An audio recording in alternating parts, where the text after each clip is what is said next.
I think they said shark, but it's clearly just a prank. And so I start walking deeper into the water.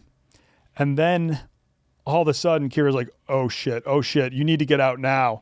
Turn around, there's a shark dorsal fin heading right at me. Oh, fuck. Yeah, so they were not trying to pull a prank. They were actually trying to warn me that that bay was infested with sharks. Shit. Yeah. We have a clip of that. The fun thing about this podcast is I did film a lot on my honeymoon, but never released it as a vlog. Yeah. So this can be sort of a vlogcast. Yeah. And I'm talking about certain moments. We'll show in a shot. We'll throw in a clip from that footage. Yeah, it's great. I highly recommend people watch on YouTube. I mean, thankful for the audio listeners too, but there's so much stuff that you miss if you're not watching on YouTube. Yeah, it's great. I highly recommend people watch on YouTube. I mean, thankful for the audio listeners too, but there's so much stuff that you miss if you're not watching on YouTube.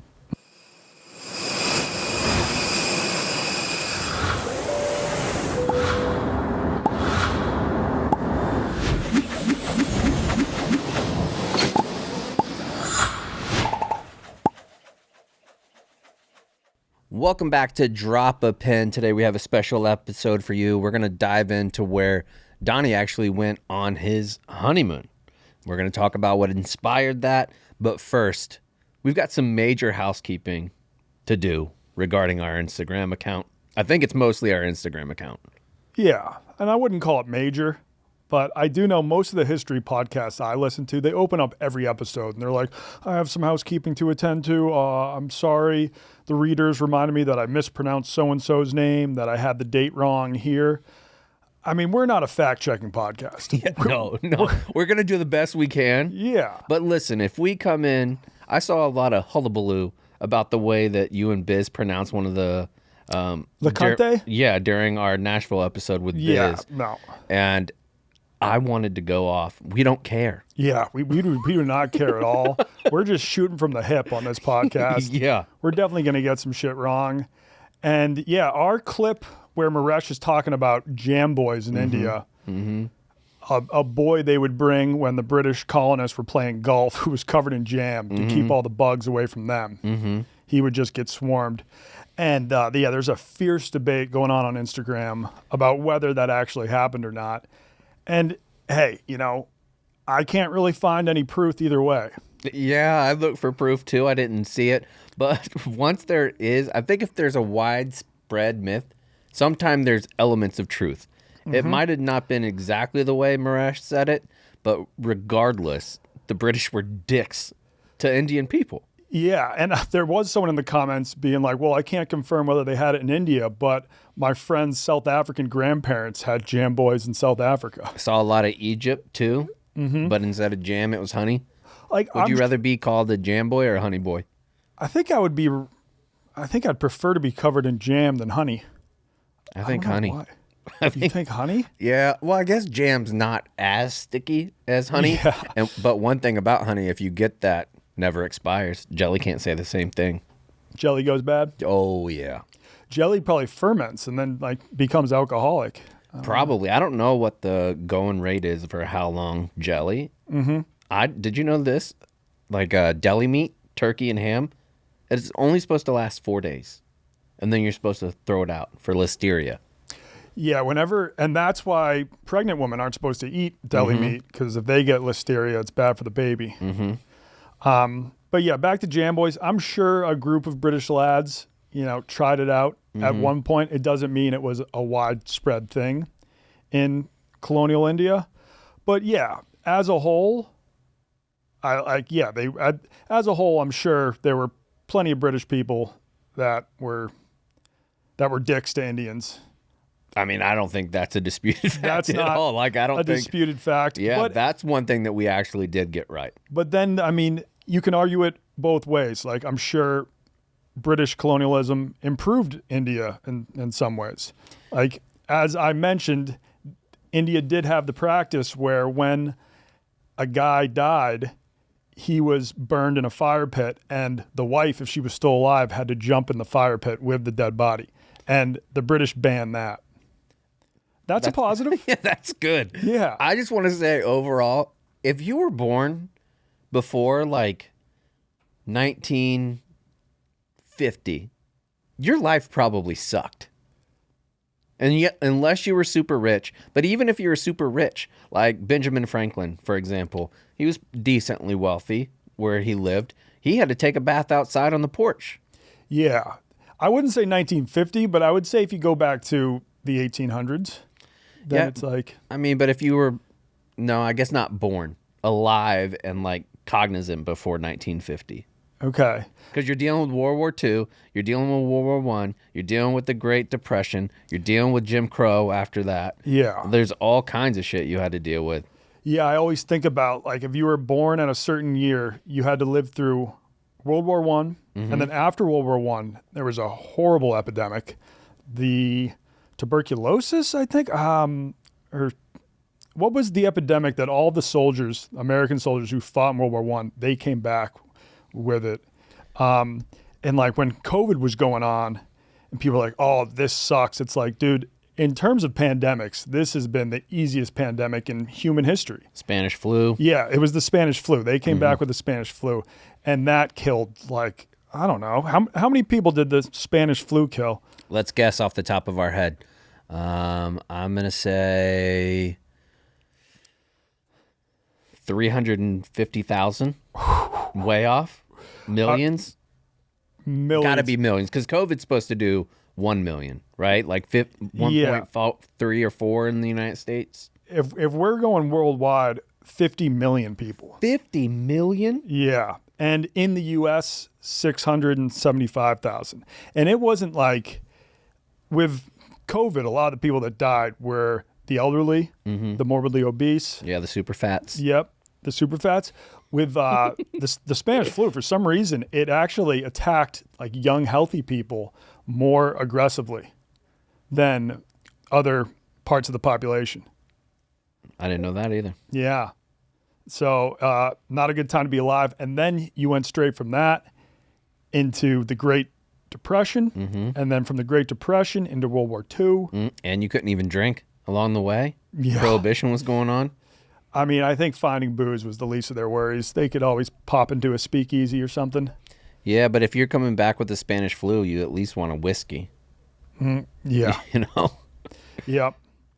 I always thought about that back in the day before, when they had to do surgery without proper anesthesia. I would just like have to be blackout drunk for it. Yeah, and then you bleed a lot more. Yeah. So it's just, but hey, I'd rather be gushing blood and blackout drunk than like not bleeding as much and just still getting my foot cut off. That's fair.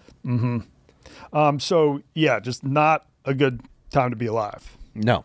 In general, most of human history, hasn't been the most pleasant time to be alive. We are probably living in the best time to be alive ever. I mean, think about it. There's one point where people nutted over having ice.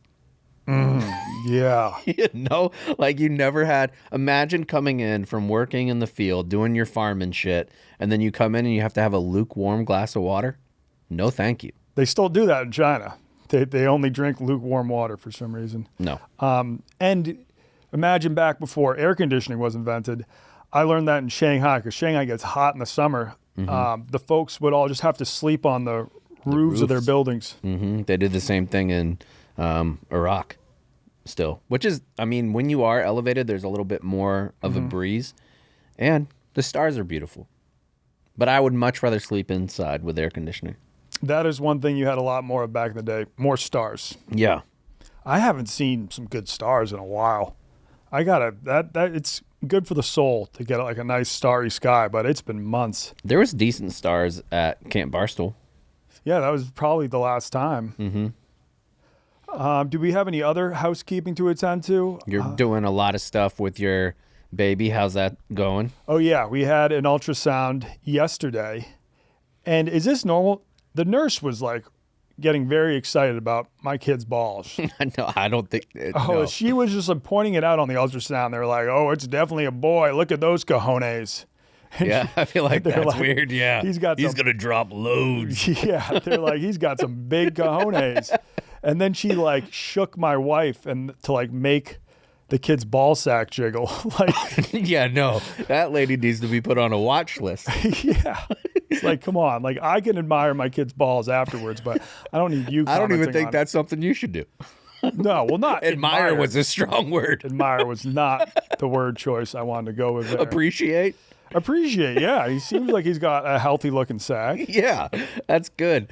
I also think that ultrasound technicians get amped when they can find a good shot of the genitals. Like Yes. that's like the ultimate. If you're doing baby stuff and you could get a solid shot, that's a victory.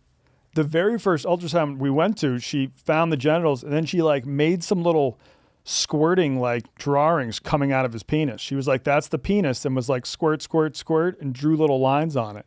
And then printed out those photos. So like the first photo we have of his penis, there's like 3 little squirts coming out of it. Are you serious? Yeah, I can take up. I mean, actually, I don't know if I want to show my kids penis before Blur it's it even out. born on the podcast. Yeah. I think it's okay if it's black and white. Actually, no. We can't be talking about how it's weird and be like, let's throw it in the pod. Yeah. Yeah, no, I don't think we're going to use the photo in the pod. But today we're talking about none other than French Polynesia, which is not where my kid was conceived. My kid was conceived in Chicago, but I did get it wet a couple times on my honeymoon. Attaboy. Yeah, let's go. Good job. Let's go. Fuck yeah. Now, French Polynesia, like, would you even be able to find it on a map? Yeah, you showed me where it was earlier on a big map in our studio. I asked, yeah. But before that, I mean, I would know region of the world for sure. I would know that it's in like the Pacific Ocean. I wouldn't know. I don't think I would have known northern or southern hemisphere. Yeah, I asked Sam. He didn't even know it was in the Pacific Ocean. He goes, is that near Corsica? Which is an island in the Mediterranean. No. I thought Almost. You couldn't be further away. Yeah. It's the complete opposite side of Earth.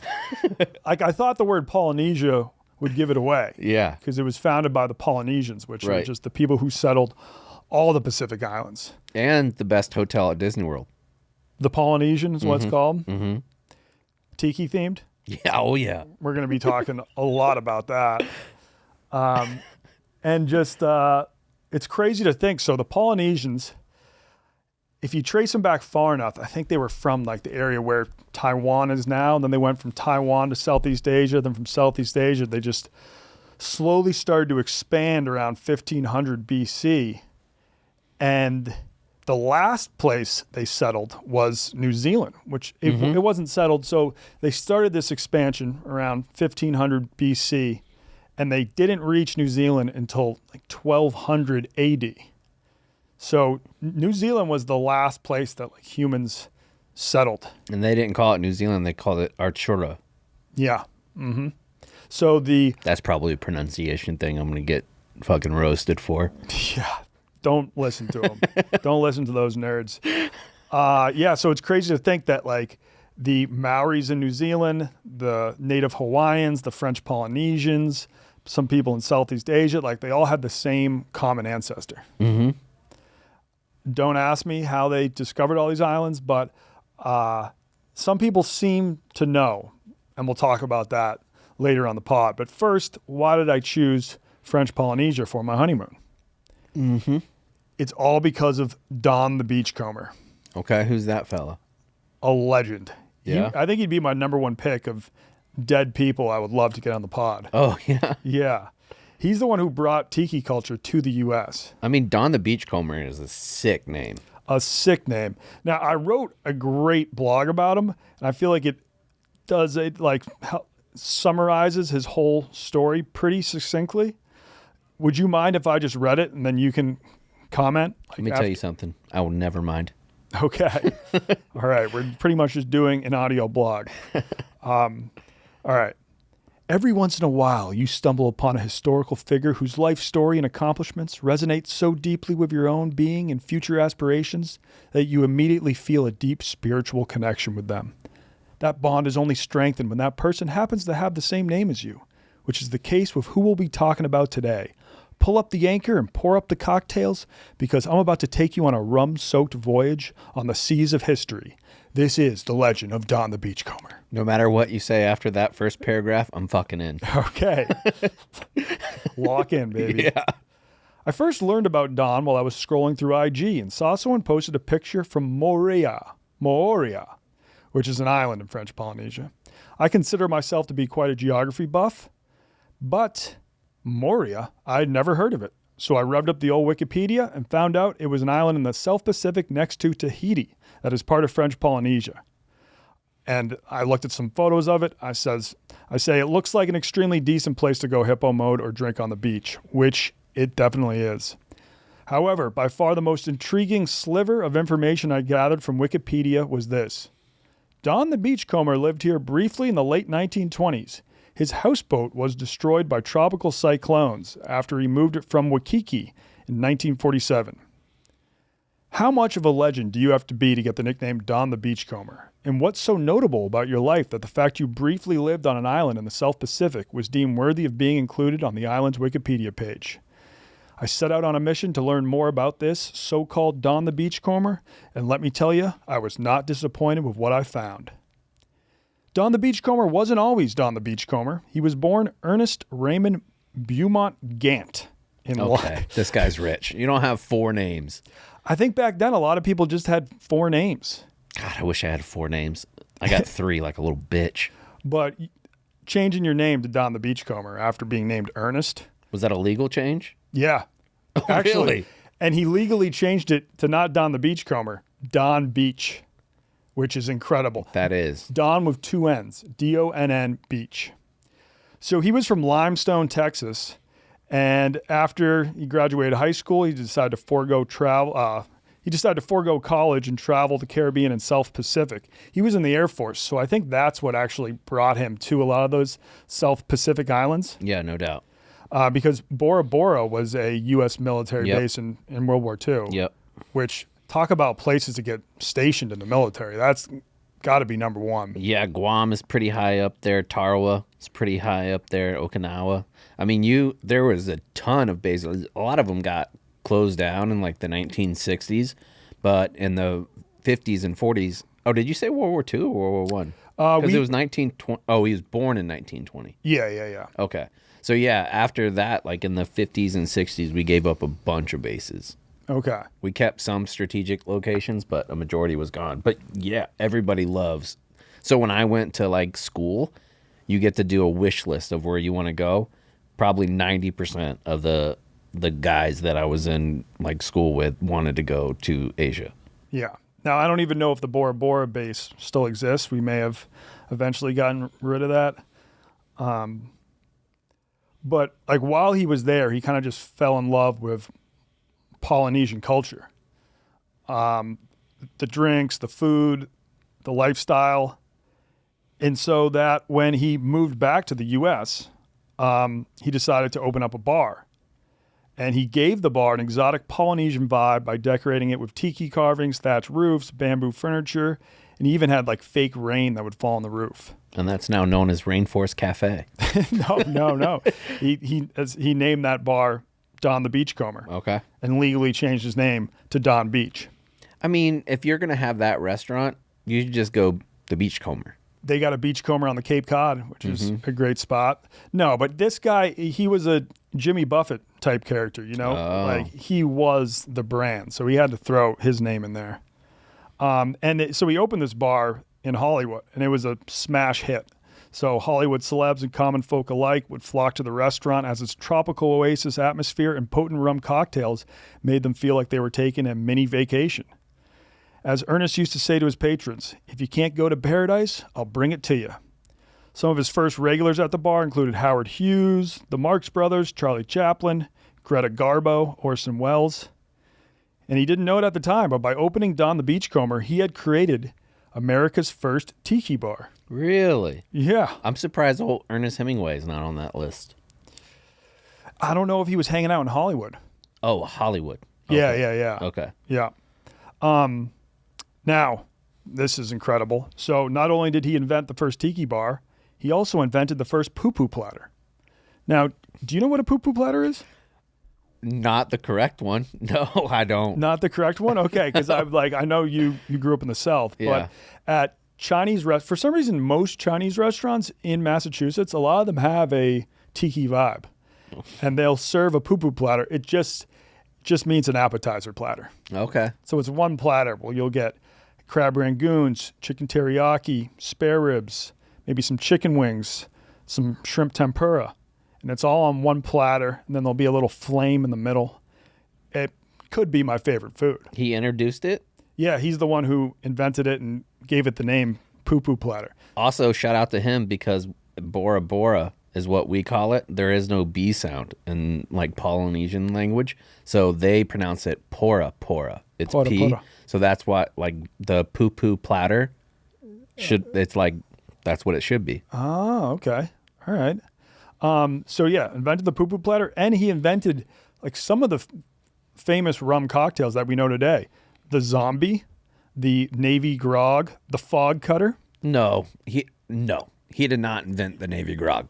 No. Well, so Navy Grog was always something that people in the Navy would drink, but maybe he invented the cocktail that's called. Oh, like a White Russian? He didn't invent like White Russian people, but he invented Yeah, I guess.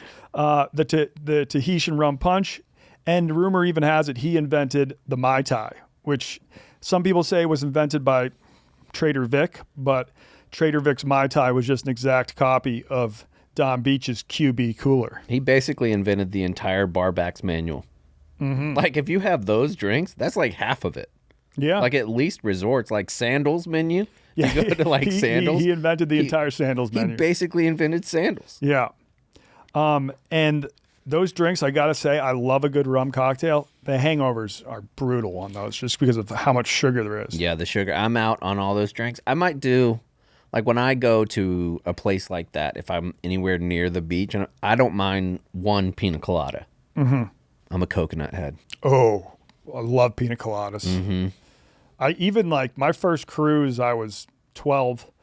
But just like back then, before I had ever knew what getting drunk was, even just having a virgin pina colada was like a religious experience. Yeah, I mean, if you have a pina colada, the only thing better, and I mean, you should do it together, is getting lost in the rain. I got lost in the rain in French Polynesia. Oh, did you? Plenty of times Yeah. because we went there during the rainy season. Okay. Yeah, they're like around Christmas, New Year's time is their rainy season. But Did you know that when you went? I did, but that was the one time we had time off that the trip was planned. And I heard from most people that when it rains, it wouldn't like rain all day. Okay. So even if the forecast says just like constant rain, it would just be like a quick little downpour. Now we did end up having maybe 3 days where it did just rain all day. But hey, pina coladas and getting lost in it. Yeah. And what we talked about earlier, not getting conceived, just having a little bit of fun on your honeymoon. Yeah, exactly. So I guess when he was in World War II, he got injured in a U-boat attack. And so his official position in the military became operator of officer rest and recreation centers. And he was awarded the Purple Heart and a Bronze Star for setting up these rest camps for combat-weary airmen of the 12th and 15th Air Forces. I think that's probably where he learned his hospitality skills. Probably so, yeah. And like knew how to show people a good time. And that's a great spot to be. You know, if people don't know, that's what Forrest Gump did in Vietnam when he went and was playing ping pong all over the place. Yeah. That was part of MWR. Yeah. Okay. So Don the Beachcomber was a smash hit. He ended up turning it into a chain. Him and his wife, guess his wife's name, equally as cool. Susie the Beachcomber. Oh my God, I think you are right. Is it? No, I think her first name is Susie. Really? Yeah. Holy shit. What a fucking guess. Shit. Sunny. Oh, Sonny. shit. I was just so amped up. Yeah, sorry. Sunny Sun. Okay. Oh, that's a great name. Sunny. But and Sonny's a dude's name. No, well, Sunny, Sonny. Yeah. That is a dude's name, but Sunny. I feel like that could be a girl's name. You got to be careful about homophones. And then the last name is, it was Sund. Now, that's probably a fake name, too. Gotta be. Sunny Sun. But, yeah, she helped them expand it. They had at least 16 locations. She looks like a happy woman. Unfortunately, though, as their restaurant business grew, their romance dwindled, and they got divorced in 1940. Damn. In the settlement, Sonny retained control over the business. So she got all 16 Don the Beachcombers. And Don would be barred from opening any other restaurant under the name Don the Beachcomber in the U.S. Newly single, and I assume still pretty rich, he decided to head to Hawaii, which wasn't even a U.S. state at the time. So there he could open up a new Don the Beachcomber. And that one was just as successful. Legend has it that he installed a garden hose on the roof to create rain sound effects because he observed that the late night drinkers would linger for another round if they thought it was raining outside. Genius. Genius. And he conducted all of his business operations from an office in a treehouse. Oh my God, this guy is a fucking legend. Yeah, this guy is the fucking man. That's basically like what Rufio did. Yeah. And then later in life, he moved into this elaborate houseboat that he designed himself called the Marama. And I Googled Don the Beachcomber, Marama, and it's a photo of this boat with just 2 naked Polynesian women on it. Yes. This guy knew how to live life. So he just retired on this houseboat and would just split time between Moorea in French Polynesia and Hawaii, and then just died of old age in 1989. He lived a long time. That's a happy life. Such a happy life. He got to see the world. I mean, that kind of just shits on what I said at the top of the show, that if you were born in like the early 1900s, your life sucked. He didn't. Born in 1920, his life wasn't shitty at all. He was fucking sunny son. To be fair, I think the 20 years right after World War II was probably the most prosperous time for the U.S. in history. That's when like everybody could buy a house, no problem. Mm-hmm. Everybody had a job. There was all this new technology. People were getting washing machines and dishwashers for Houses the first were time. like $15. Yeah. Get like a super cheap house. Yeah. Who do you think was responsible for their divorce? If she got all the restaurants? Listen, judging by this photo of just like naked Polynesian woman crawling all over his houseboat. He's a big old scumbag. He might have just not been the most, it might have not been the most monogamous relationship. Not a monogamy guy. Yeah. You know who else is not a monogamy guy? Who gets a lot of credit for being like the father of American architecture? Frank Lloyd Wright. Oh, yeah? He was a huge piece of shit. His family hated him, but he could make square buildings. Gandhi as well. I think he was... Really? Yeah, something like he used to make like some of his followers sleep with him.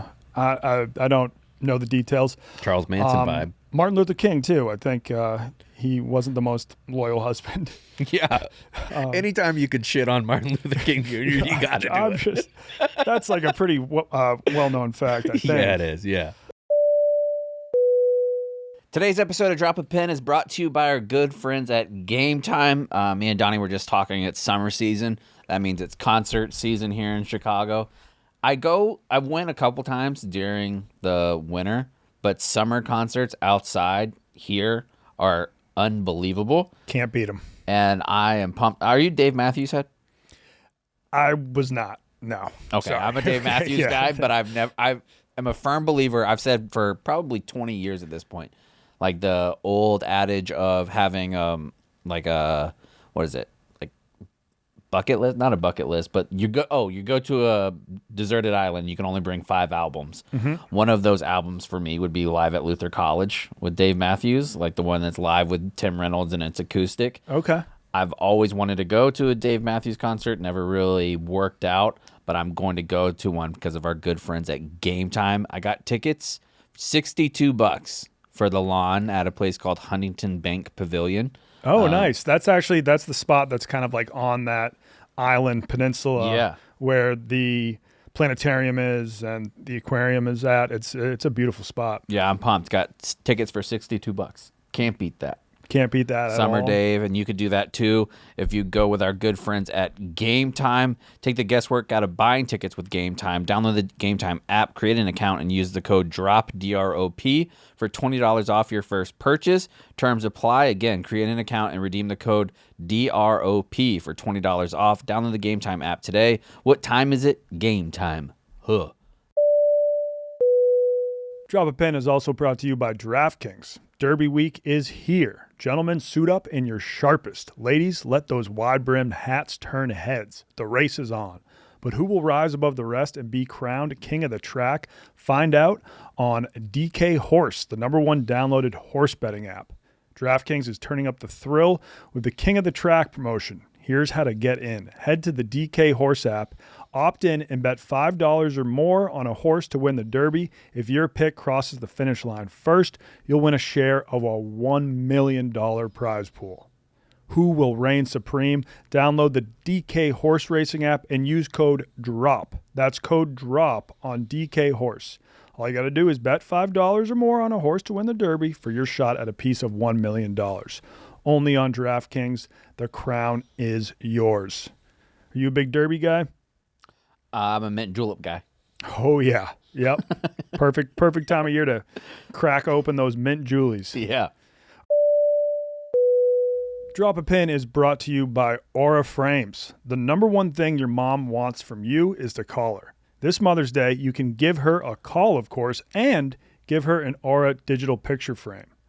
So I've got like all these photos, and the great thing about a digital picture frame is you don't just have to choose one, because you can keep on changing it however often you want. Mm-hmm. Sometimes I frame the wrong photo, and then I find another one. I'm like, should have gone with that one. But nope, not a problem with the Aura digital picture frame.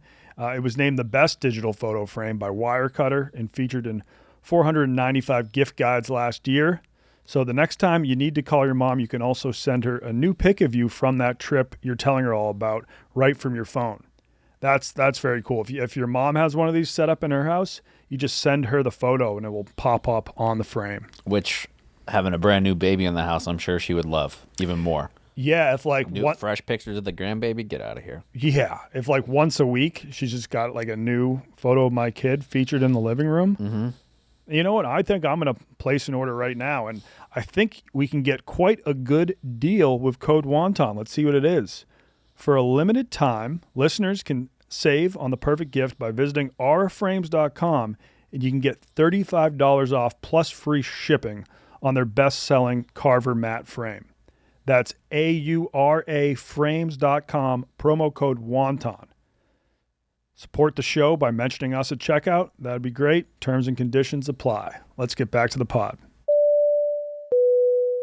After learning all about Don the Beachcomber, and then I get married, it's like, where am I going to go on my honeymoon? I'm a very well-traveled guy, and me and my wife had traveled to some spots that we had an incredible time. And like, I was thinking, well, should we just go back someplace we've already been? And I was like, no. I got to go some spot. I got to drop a pin somewhere new. Mm-hmm. I'm not the type of guy that likes, even when I know, like when it comes to a restaurant, even if it's a dish I know that I love, when I go back to that place, I'm like, I got to try something new. I'm the same exact way with so many things, like books. I'm not rereading a book. There's hundreds of thousands and millions of books. I don't want to spend time on the same one 2 times. Are you the same with TV shows as well? No. Okay, I'm the same with TV shows too, which is why I find it crazy how Glennie Balls, I think he rewatches the entire run of Entourage once a year. Yeah. And then he also does that with Sopranos too. I don't think I've ever gone back and just rewatched an entire series Well, of a TV show. If it's like an action series or a series, I don't. But like The Office, I've watched that a bunch of times. Scrubs, I used to love Scrubs. You ever watch Scrubs? I've seen it. Yeah, I like it. Yeah. Yeah. Zach Braff, I mean, he hasn't done a lot. He was in Scrubs, and then he was in that movie Garden State, which was good. Hasn't done a lot since. Was dating Florence Pugh for a while. Oh, yeah. Flo. I used to have a crush on Florence Pugh. Is that the one from The Geico commercials. No. Oh my God, dude. No. I know. Florence Pugh's the singer, right? She's the No, she's not even a singer. Actress? She's just a really good actress. Who's the singer? The I don't know who you're talking about. Florence and the Machine. Yeah, Florence and the Machine. Those have got to be the top 3 most famous Florences right now. Flo from Geico. Flo from State. Yep. Flo from Geico. Oh no, Progressive. Flo Yeah. from Progressive. Nightingale. Florence and the Machine. Is Florence and the Machine, is she attractive? Yeah, Okay. she's pretty attractive. Yeah, so I was like, you know what? I got to go to this island, Moria, which is where Don the Beachcomber decided to retire. If it was nice enough for him to retire, it'll be nice enough for our honeymoon. Did your wife know that this is the reason?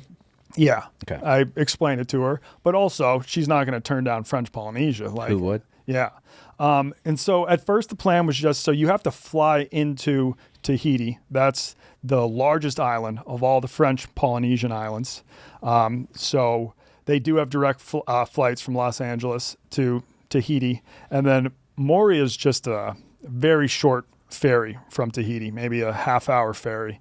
So I was just going to do my first 2 nights in Tahiti and then the rest of the time in Moria.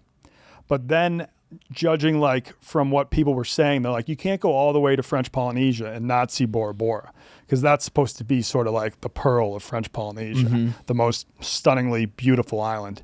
And I had a lot of credit card points saved up. I had never really used credit card points before. I'm an idiot. Like my first 4 years at Barstool, I had to put all of my expenses on my own card and then I would get reimbursed by the company. Now we have someone who books it all for you.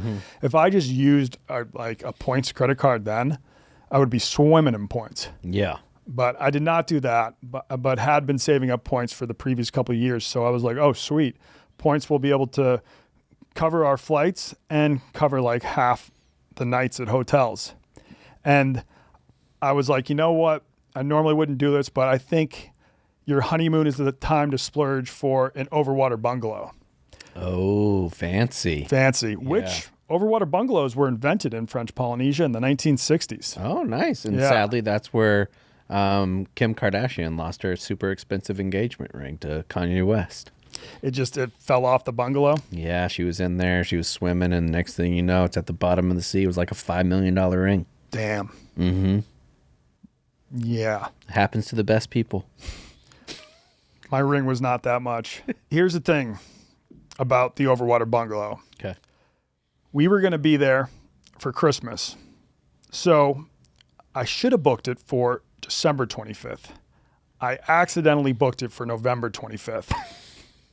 And didn't realize my mistake until like December 10th when I was just rechecking. And I was like, oh shit, that day has already came and went. So I call up the credit card. I'm like, is there anything you can do? Yeah. I never actually was there on November 25th. I called up the resort. There was nothing they could do. I just had to eat those points. And these bungalows, I think the cheapest ones you can find are $1,500 a night. A lot of them are $2,000 a night. Yeah. They can go up to $3,000 a night. Shit. And so, yeah, I just flushed like $2,000 worth of points down the drain. And then you got to pay for regular because you already told her, right, that you're doing above the water. No, I did not. I was just like, looks like we're just going to stay in one of their normal rooms. Because then they like all the overwater bungalows were completely booked at that resort. Yeah, you probably got to do it in plenty of time in advance. Yeah, that night that we were there. What's the bathroom situation on those over the water bungalows? We using chamber pots? I assume there's got to be a pipe because they're all like they're attached to the mainland by a dock. So there's got to be like a pipe that goes along the dock. I don't think they're just going to have you like be shitting in the ocean there. Be sick though. Yeah. Have a couple pina coladas and just rip ass. Just rip ass, but you want to be jumping off the dock there and going for a swim. Yeah, but that might bring a bunch of fish. And better snorkeling. Yeah, exactly right. But you might come back from your snorkeling trip with pink eye. That's okay. Okay. But we did end up getting some time on an overwater bungalow. When we were exploring Bora Bora, we found this completely abandoned resort that had a bunch of overwater bungalows. I think it was either under construction or had been recently closed down. And so we just like, we had to hop this tiny little fence, and we waded in the water, climbed up. Then we had the entire resort to ourselves. Listen, the universe works in mysterious ways. When you fuck up the reservation, the universe will serve you a fucking free resort on a platter. One of us could easily die up here though. There's holes everywhere, gigantic gaps. Like, this is not safe. Holy shit. I mean, it was like there weren't windows and there was holes in all the roofs and stuff, but we probably spent 2 hours just hanging out in this abandoned resort. I thought you were going to say you slept there. That is insanity. No, we did not sleep there. There was like rusty nails coming out of the floorboards and stuff. If you did sleep there, that's huge on the Beachcomber vibes. Yeah. I mean, it was a fun way to spend the afternoon, just exploring this abandoned resort. I bet. Yeah. So I guess let's go back to the beginning of the honeymoon. Hey, how are you? Just touched down in Tahiti. Okay. Te Moana hippo mode review. This is my first resort in French Polynesia, so I don't know what to compare it to, but this place fucks. You got this beautiful pool right here, and over there, a lagoon. So you can go salt fresh. And apparently you can go like snorkeling in the lagoon too. And right behind me, yeah, the mythical land of Moria, where the legendary Don the Beachcomber retired. I think we're gonna go 9.1 on the hippo mode sesh. But that is subject to change, or at least be demoted once I start going to nicer and nicer hippo mode spots. Okay, signing out. First few days in Tahiti, it was raining kind of a lot. So that was not a great way to kick off the honeymoon.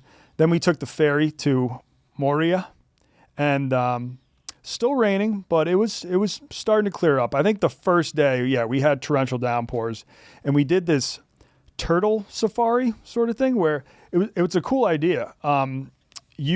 There's a boat, and it's got a couple ropes off the back, and you hold on to the rope, and it just cruises around, and you're looking down, seeing these turtles.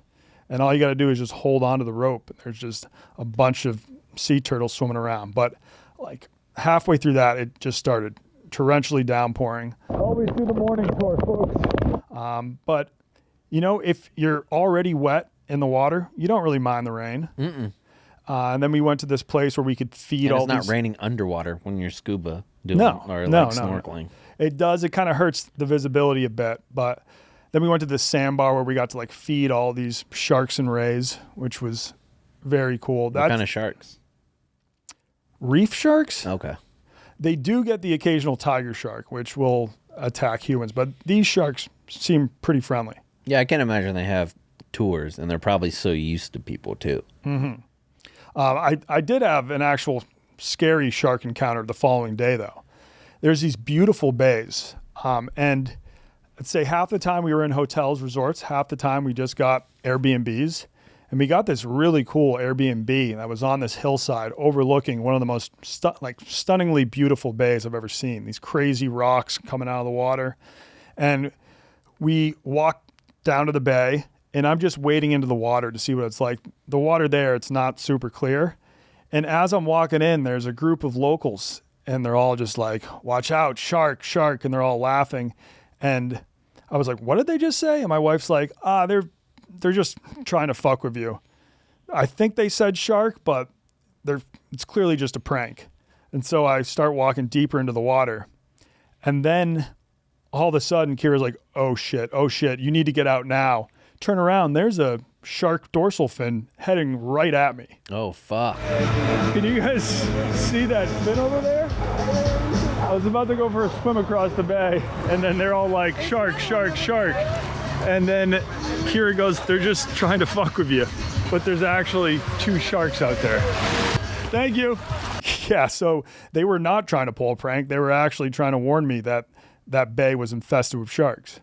Shit. Yeah.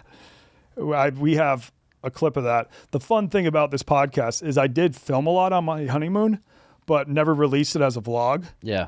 So this can be sort of a vlogcast. Yeah. And I'm talking about certain moments we'll show in a shot. Well, yeah. we'll throw in a clip from that footage. Yeah, it's great. I highly recommend people watch on YouTube. I mean, thankful for the audio listeners too, but there's so much stuff that you miss if you're not watching on YouTube. Exactly. So Moria was a very cool island.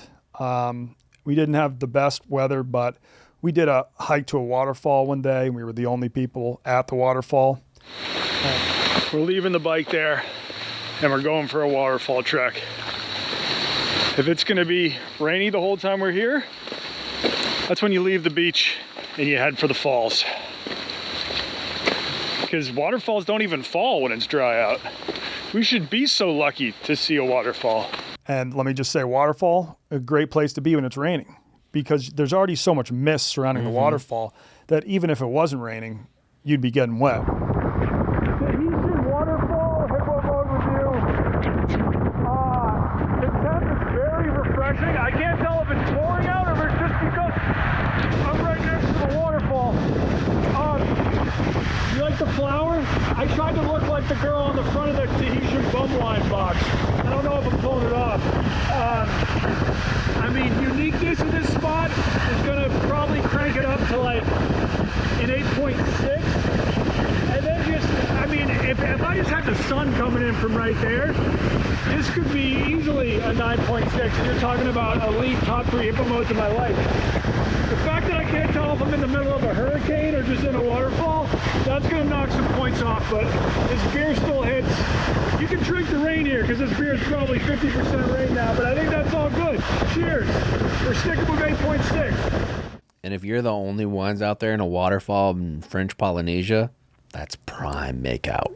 Yes. You got to make out underneath that waterfall. Got to. It's got to be like Legends of the Fall. Grow your hair out, look like Brad Pitt. Yeah, it's a good thing we didn't fully start banging, because like right before we left, a Korean family wandered up. No, they love it. They had like that's probably a 12-year-old daughter. I don't think she's trying to see that. If she got out of there, that'd be the biggest dick they ever saw in real life. Right? Oh my God, I don't know, dude. Has to be. I'm not trying to expose myself to a 12-year-old. No, I mean, if she was out of the picture and it was just adults. Oh yeah. I don't want to do that. 12-year-old, no. You got to keep your keep your board shorts on. Yeah. But other adults, you come in, hey, No. this is a waterfall. You got to know something's going on. We kept it PG at the waterfall. Okay. I think so, yeah. And after a few days there, that's when we flew to Bora Bora. We have had our fun on Moorea, and we are on to Bora Bora. Unfortunately, probably the nicest weather we have gotten this entire trip is a travel day, but that's okay. Flying Air Tahiti, it's only a 50-minute flight. Hopefully have some good views. And that's why at first I was like, we're flying all the way to French Polynesia. I don't know if I want to then have to hop on another flight just to get to Bora Bora. How long is that one? Oh, like 45 minutes. Okay. It's only like an hour. And I would say it was worth it. Yeah. But because we didn't have the overwater bungalow, so a lot of the islands in French Polynesia, they're surrounded by these things called motus, which is kind of like this really thin island that circles the main island in the middle. And on all those motus, they just have like some of the nicest resorts on the planet. We couldn't quite afford one of those because I had already wasted all the points. Yeah. So we got in Airbnb on the main island. That was actually pretty cheap. So I know you hear the word Bora Bora, you're like, oh, that would be too expensive to go to. We had a nice Airbnb. It probably was just like $100 a night, maybe 120. The hot tub is out of order, which sucks, but beautiful views of the mountain, views of the harbor. And you can still get out to the motus by booking tours, renting boats, jet skis, because that's where the most beautiful views are. If you're on the thin island surrounding it, you look back and it's just this crazy volcanic rock formation that's lush green. So that's what we did. We were based on the main island, but one day we did a jet ski tour around the island. The other day we did a snorkeling tour.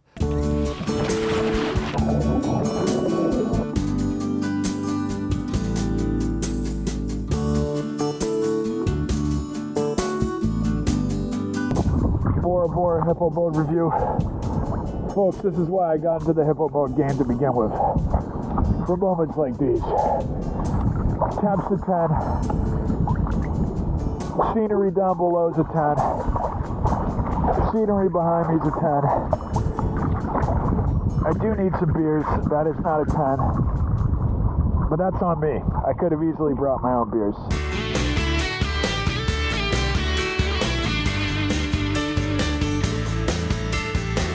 Just whipped around the island on some jet skis, and I guess we're posting up here for coconuts.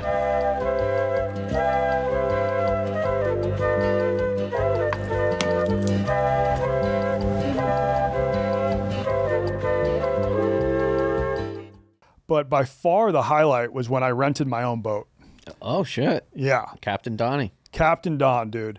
And we'll throw in a photo. This was not a large boat, and I couldn't have even gotten a large boat if I wanted to because I don't have my boating license.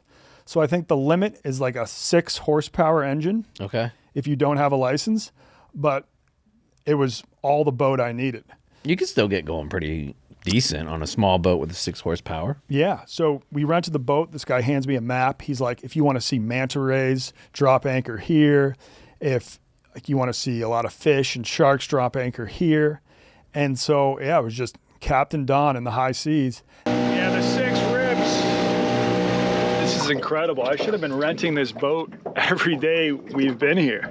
And you're in a lagoon, so it's not like, because you have that barrier island that surrounds it, it's just the most beautiful water you've ever seen. You're protected from huge waves. Probably not crazy deep. In certain areas, Yeah. it gets deep, but you can tell when it gets shallower because the color of the water will Water's change. different, like bright turquoise, essentially, right? So, and then we packed a cooler of beers. I don't think you were supposed to. We had to sneak those in. Earlier, I gave a Bora Bora Hippo Mode review, and I only gave it a 9.9 because I didn't have beers. Well, now I got beers, and I got my own boat, and we have officially cranked it up to 10. We called them and see if we can. Dude, having your own boat is sick. I know the upkeep costs a lot, but I'm not asking for much. Look at this thing. It's got a 6 HP Mercury engine and then a fucking tin hull. How much can that run you? Probably a lot. Because, I mean, I don't really know motor prices, but I know they're fucking steep. Anyways, just thought you should know. Finally got cranked up. My first official 10 out of 10 Hippo Mode sesh. And there was like a rainbow around the sun 5 minutes ago, which was pretty delightful. Peace. And yeah, I would just cruise to a spot, drop anchor, throw on the snorkel, jump in and just see like gigantic manta rays, leopard rays. And then we would pull the anchor back up, cruise somewhere else, jump back in, see crazy schools of fish. So that was the highlight, I think, of the entire honeymoon for me. I like being a captain. I mean, Yeah. I'm not a great boatsman. My friends who have boats like don't even let me drive their boat because they're like, we do not trust you at all. But once you're out, I feel like anybody can drive a boat. Well, I guess it depends on how big the waves are. I think by far the hardest part of driving a boat is docking. Yeah. Easily. Yes. That and like I had a boat name, so I wanted to get a boat after I had retired from the Marine Corps. It was going to be like a present to myself, but I hadn't started working here yet. So Yeah. I was like basically living off my Marine Corps retirement and my wife's pay. So I was looking around and seeing, I had found a place that you could dock your boat for $80 a month. And I looked around, found a boat that was like $5,000, little bay liner. It could fit probably 7 or 8 people pretty comfortably. So my family could spend time on there. And I drove to the place to go pick up this boat because it like came with the trailer and everything. I pull up with my truck. I have Purple Heart plates, and the dude, like my kid, gets out of the car, probably 3 years old at the time. He was like, "Are you gonna use this for your family?" And I was like, "Yeah, I'm looking forward to it." And he was like, "I see you have a Purple Heart plate. Just give me $1,000 for it." And so I did. That thing was a piece of shit. What type of motor did it have? On board, so I couldn't even Oh, yeah. I couldn't even figure out how to work on it if I wanted to, and I'm not super mechanically inclined to do that. But when I went to the dock, I had to back in the boat for the first time around all these country dudes from Texas that have been probably driving trucks and backing them in since they're like 4 years old. Yeah. They were like, hurry up. And I was like, this is so stressful. I know it is. And my wife was out there holding on to our kid on the dock when I was trying to pull up. And I had no idea what I was doing. I learned how to back up a trailer from YouTube. I was learning how to dock from YouTube. I smashed into this dock. Luckily, it didn't break because it was like reinforced. Yeah, yep. But I slammed into it and thought I had cracked the hole like the first 3 minutes that I had the boat. And where was this happening? Was this in like a lake? Yeah, it was a big lake. Okay. I forget what the name of the lake is. You're incredible at remembering destination names, but I can even remember the lake I used to go to all the time. But I was so bad at boating and being like the boat captain guy, I dropped anchor into the water and could not figure out how to get that fucker up because the sediment was so much at the bottom of this lake. Like I was trying to pull it, and this was when I was super strong. It did not budge, so I had to cut the rope of my anchor. You just, like, every time you use the boat, you just have to buy a new anchor. I didn't know what to do. And then for like the second time in a row, it's so stressful when you're the dad because you got to load everything up. You got to drive everything. You got to do all this stuff for it. And I was just so tired of it. I was like, I'm selling this thing. And the first offer I get, I don't care if it's $100. I'm saying yes. Yeah. Got rid of the boat after like 3 or 4 times out on the water. Yeah, I think the move is renting a boat. Or the ideal move is just having a friend with a boat. Or having enough money where you could permanently dock it and have somebody take care of it. Mm-hmm. Like just like a marina guy that takes care of everything. That'd be sick. Yeah, because the thing about boats is that the actual hull of the boat, that's not the pricey part. It's like buying a good motor for the boat. Mm-hmm. And if you buy a used motor, there's a chance it's only going to start half the time. And if you just want to buy like a new, really good motor, that's going to be more expensive than the rest of the boat combined. Right. And I would have done that if I didn't have the onboard option. Yeah. And I never really understood the plug part. I honestly thought that we were going to lose the boat at the bottom of the lake, which would have been, everybody had life jackets, so that would be a good story. Yeah. And you're not in the middle of the ocean. You're just in a lake. In the middle of a lake just in go Texas. hippo mode and do a little bit of backstroke. I probably would have just clipped my kid into myself and then just done a little bit of backward swimming. Yeah. Be a great story. Now, without a life jacket, how long do you think you could tread water? Now, a long time. I mean, used to be forever. Like it felt like I could tread water forever. But probably now, 30 minutes or so. Yeah, I think I could do a couple hours. But there's a difference between treading water and just like staying afloat. Floating. Yeah, like I could float. You could drop me off in like the middle of the lake where I can't touch. Yeah. And like I would survive the night. It wouldn't be comfortable, but I could keep myself afloat, I think. Yeah, the only problem I have with floating, I'm not a good floater because I have bird legs. All you got to do is breathe and maybe do a little frog kick I know. or something. I'm a great swimmer. I have done like rescue swimming. I was like a combat swim instructor. You had to teach combat swimming? Mm-hmm. Damn. The closest thing I've gotten to combat swimming is playing sharks and minnows with my friends. And it's not like combat swimming where you have guns and shit. Okay. Like it's where one of the things that you practice if you're in water and the water's on fire. Like if there's oil on the water. Yep. So you have to teach people how to like move it away to come up for a breath and then go back down and try to get out from under it. You do like the bricks on the bottom of the pool where you have to like go up with the bricks over your head and then you tread water with the bricks over your head. Okay. Like stuff like that. Yeah. When you think of sharks and minnows, you think of it as a children's game. We would play extremely competitive, extremely violent sharks and minnows when I was in like 7th and 8th grade.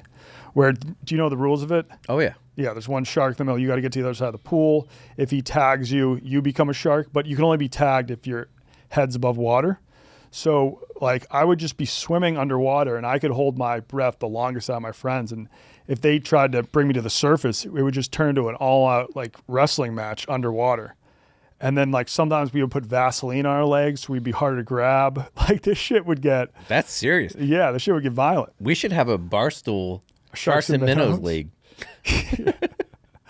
Maybe at Camp Barstool. Camp Barstool. Yeah. That would be really fun. Mm-hmm. And people will be less likely to drown like they were than last year. Yeah, because like the reason why you don't really drown in sharks and minnows is because the other person's trying to undrown you. Yeah. He's trying to pull you to the surface. So if you drown, it's on you. You're just too competitive. You're like, no, I'd rather drown than get out in sharks and minnows. Who do you think is the most likely to do that here? To drown themselves? Yeah, that is so competitive. Could be Max. You know what? I saw it happen one time. We were at a friend's pool, and it was a competition who could swim back and forth underwater the longest. Like, how many laps could you do underwater? And one of the guys just passed out underwater. He like blacked out because he was trying to go too far.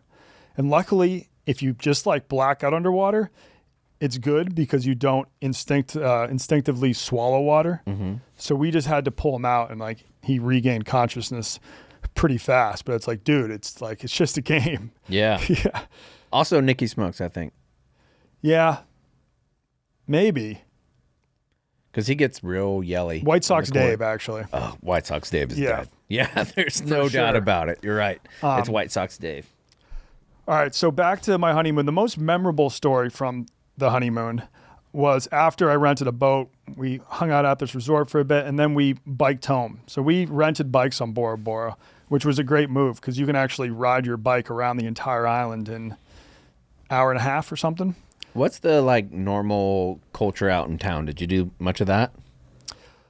It wasn't the most happening place. There weren't like a ton of bars and restaurants. The food was not great, I gotta say. You're either eating on your resort where it's like crazy overpriced and kind of average, to be honest, or you can like go into town. They had a lot of like food trucks serving burgers. They had a lot of French food because it is a French colony. I think even French Polynesians can vote in French elections. Maybe, I'm not sure. I'm not sure about that, but speaking of French food, they import all of their bread. Their baguettes are delivered by boat every day. All right. The baguettes in French Polynesia? Now, they're probably delivered by plane because like a boat from France to French Polynesia. No. Like they don't come from France. Like they come from other islands that have the bread, the ability to make that okay. bread. All right. Yeah, probably made in Tahiti, and then they go out Something and like that, deliver yeah. them all. You could go to the supermarket and just buy a platter of like raw fish, sashimi, for real cheap. So I did that a couple nights. And roulettes. Have you ever had those? Roulettes. Roulettes is a type of French food that I fucking love. Probably. The name just isn't.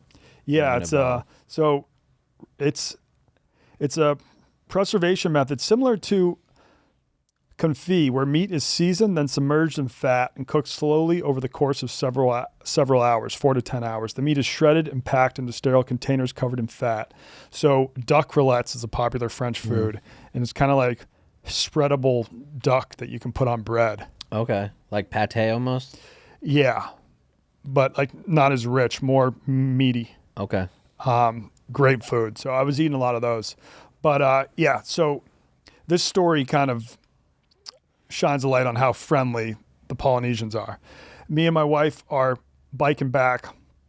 All of a sudden I hear a little yelp. Her dress had gotten caught in the bike spokes. And this is the worst tangle I had ever seen. So we bring our bikes over to the side of the road, and I've got videos and photos of all this. And I was like, okay, I can probably get this untangled, but it was in there deep. I mean, wait, this is in that bike. This is. Babe, this dress might be the cost of the room of a hotel. It got caught, and the wheel went around probably like 10 times Oh, shit. before she stopped. And it was like a long flowing dress. And we're like, oh shit, we're still probably a 30-minute bike ride away from our spot. And the sun had just gone down. So now it's like pitch blackout. But a car sees us on the side of the road, pulls over, and a Polynesian couple get out. They speak almost no English, but they can see what the problem is. So they try to help us. They spend about 15 minutes trying to untangle her dress. they can't do it. We're all trying to do it. So they eventually have to get a knife, and we just cut. Let's cut her loose.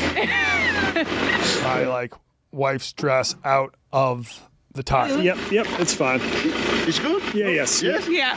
Yeah. I think that's Tutto bene. It's Italian. So that bike, like the wheels won't even turn anymore because it's just so jammed with a dress. And they're like, oh, don't worry, load your bikes into the back of our car. We can take you home. So we get in their car and they're like, actually, do you want to go out to eat with us? It's going to 18 for your family. Oh, okay, yeah. You come 18, no? All right, yeah. It's Okay, good. it's good. Yeah, in the roulotte. Okay. It's coming. Roulette. Yes. So then we're like, yeah. Even though you have a huge language barrier? A huge language barrier. We were using Google Translate. We've talked about how clutch that app can be. Yeah. And so they take us to a local restaurant, and they end up like calling some of their family and friends, and we end up just having a meal with them, 2 of their children, their children's husband and wives. Okay, well, her dress is officially out of the bike, and they had a restaurant recommendation nearby, so we're here with the whole fam. Bon fête.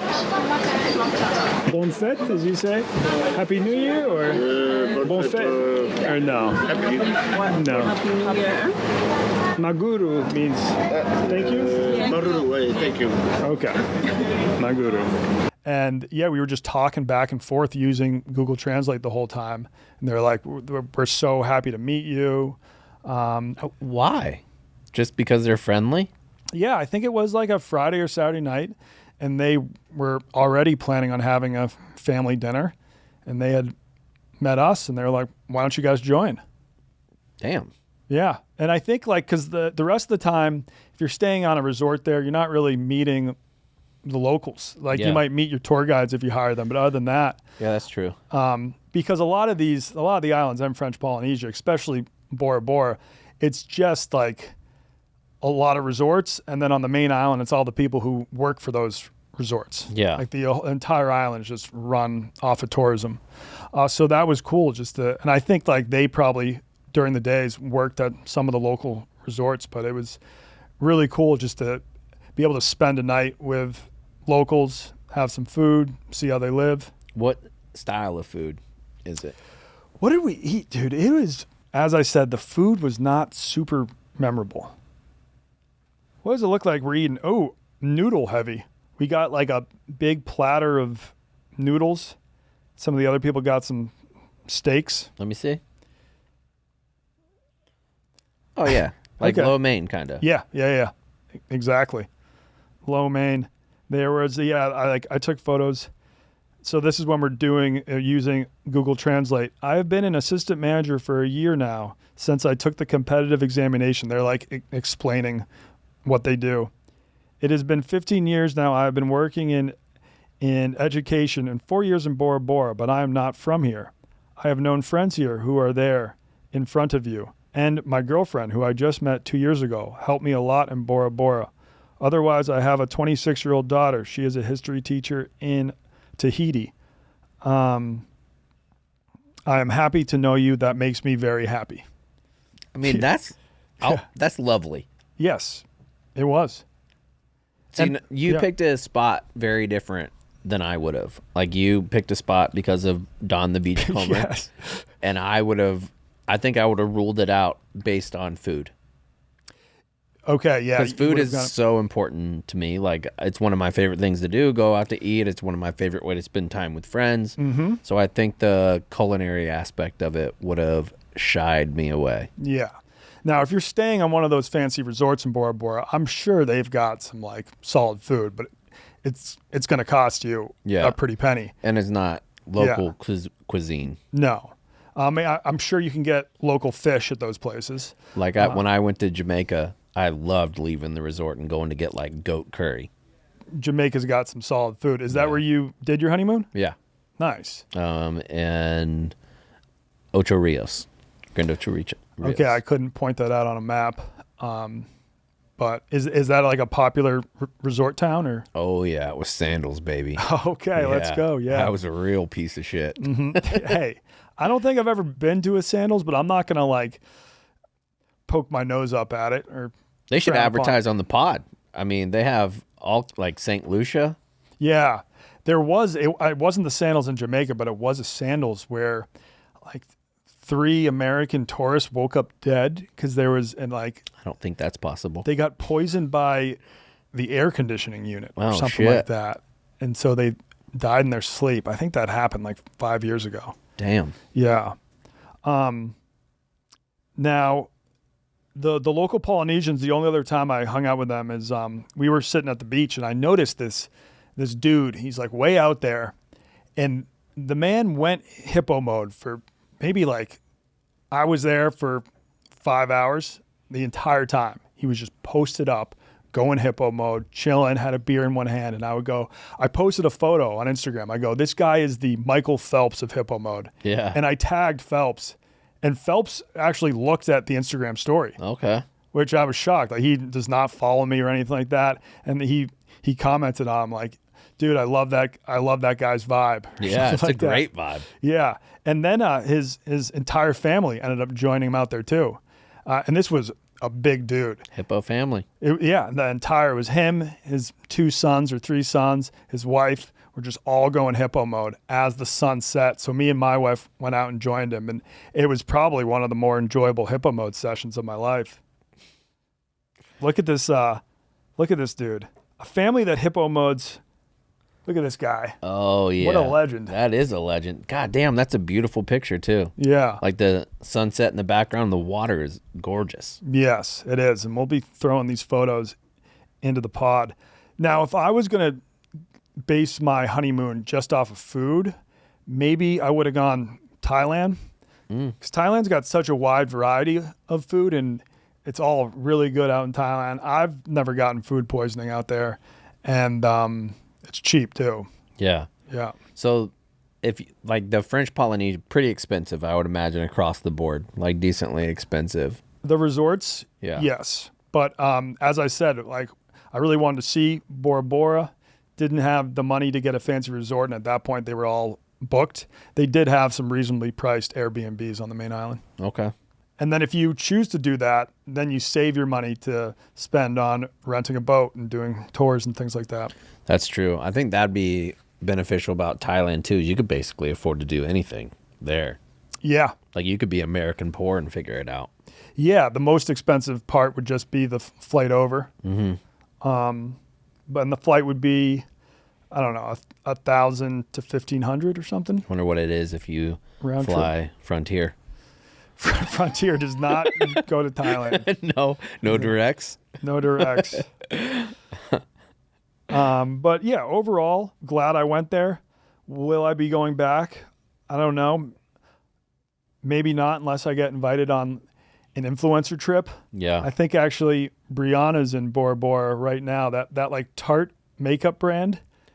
Because I know Grace O'Malley did it last year. Brianna's doing it this year. Each year they invite a bunch of female influencers to just like spend a week at a nice resort in Bora Bora. Maybe they invite some dudes. I don't know.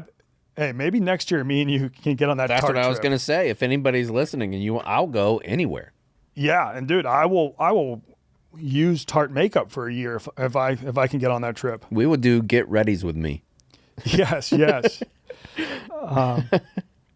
Oh, and also, the only reason I knew about Bora Bora was from Triple X with Vin Diesel. That was the first time I had ever heard that name. Really? Yeah. So he says it like 3 times in the movie where like he just survives an avalanche and he's just like, Bora Bora.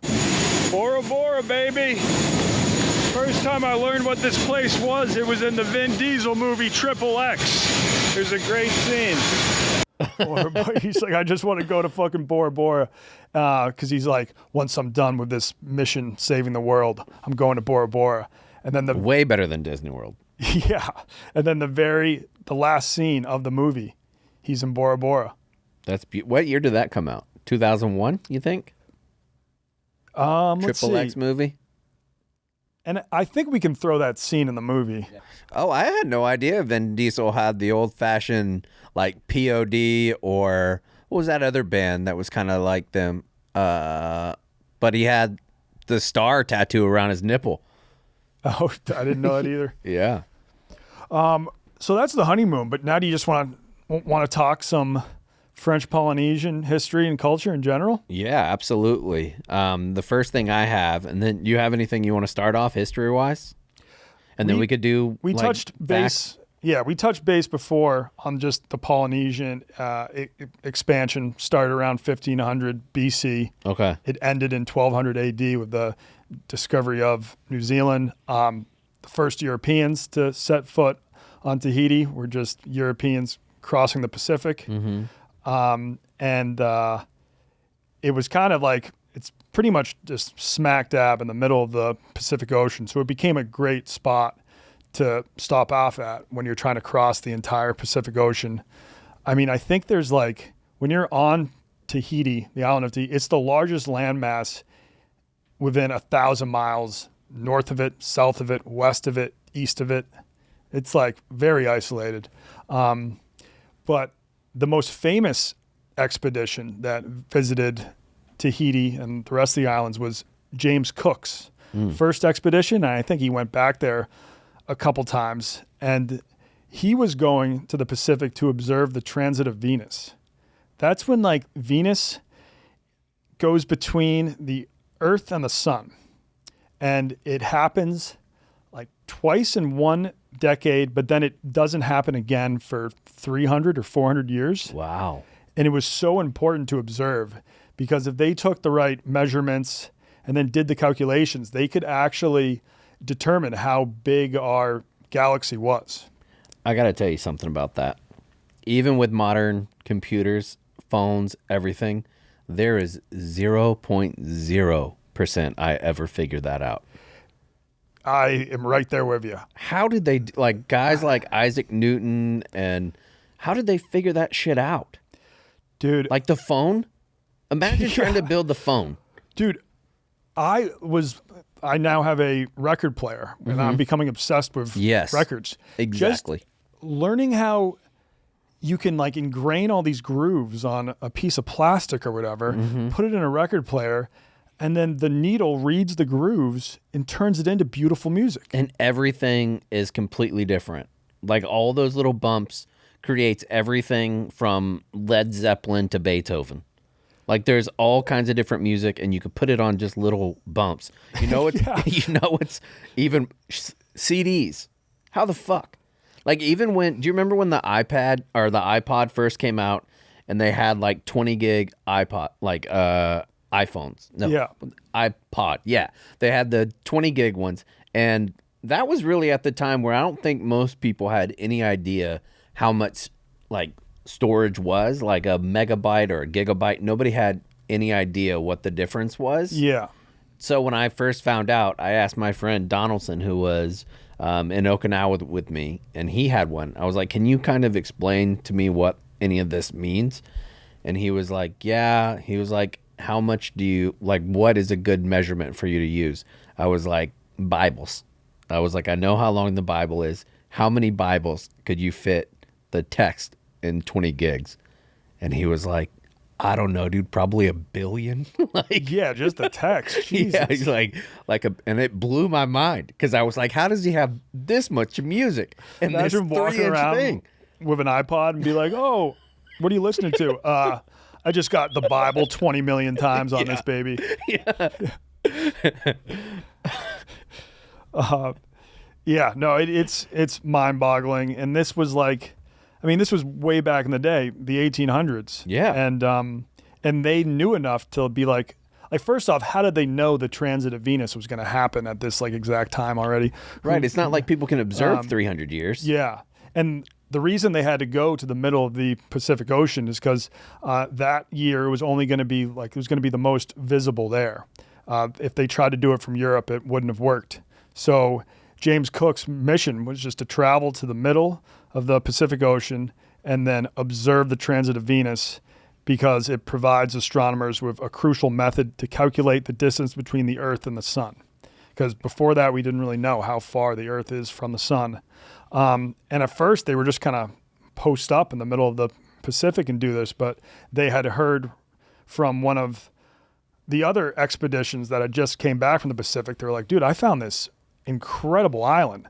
That would be the perfect place for you guys to use as your home base while you're doing these calculations. He was like, it's paradise, and the locals are friendly. So they were like, okay, we'll just go to Tahiti. So James Cook posted up in Tahiti for, I don't know, probably a couple months while he was doing all this. That's legit mind blowing. Like, not because, like what you said, there's nothing within 1,000 miles. You don't have GPS. You don't have fucking Google Maps. You're just out there in the middle of the ocean looking for Tahiti. Yeah, first off, how do you find Tahiti? But then it comes to like how do you observe Venus? So by precisely timing how long it took Venus to cross the sun's face from different locations on Earth, using the principle of parallax, no idea what the fuck that is, they could then kind of tell, like, you know, how large our solar system was. Wild. That is like, how do you look at the sun and be like, well, shit. Like, if I had to guess, let's say I was born. There's a problem with the premise of, if you were able to go back in time, do you think you'd be the smartest person alive? No. Not even close. Yeah, it depends how far back in time. I think not in the 1800s. What year do you have to go back to that you think you'd be the smartest person alive? You could probably go back to the year 1000.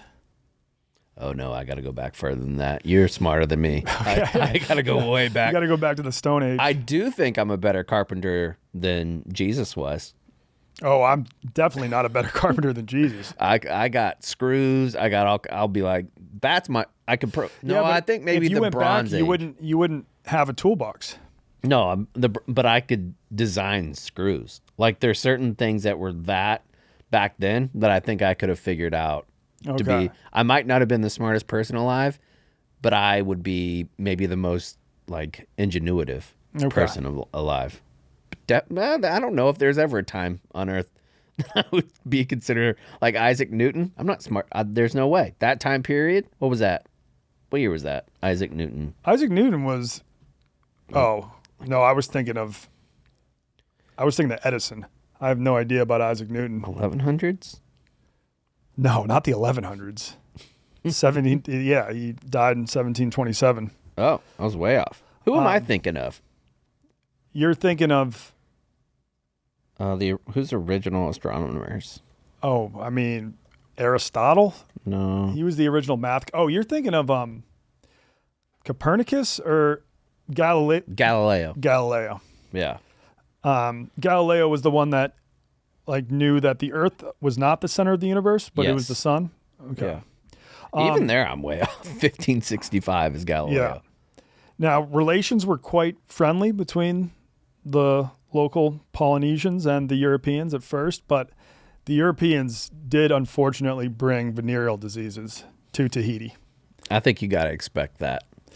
And I think it was the French, or at least all the other Europeans blame the French because... Horny. Yeah, and I think syphilis back then was known as like a French disease because that's where it was first found. Is that like their Wuhan? Yeah. I think they called it the French syphilis. What did they call it? French syphilis. Yeah, syphilis, also known as the French disease or the French pox. French pox. That's tough. Yeah. Yeah. Because the belief was that the disease originated in France. And so when James Cook arrived, some of the villagers already had it. And they were like, oh, well, there was this French captain who visited like a year ago. Must have been him and his crew. Yeah. But James Cook was like a great captain in the sense that he forbade his crew from sleeping with the local women. A lot of captains, they would arrive at some just like super remote island and he'd be like, all right, go nuts. Get your nuts in.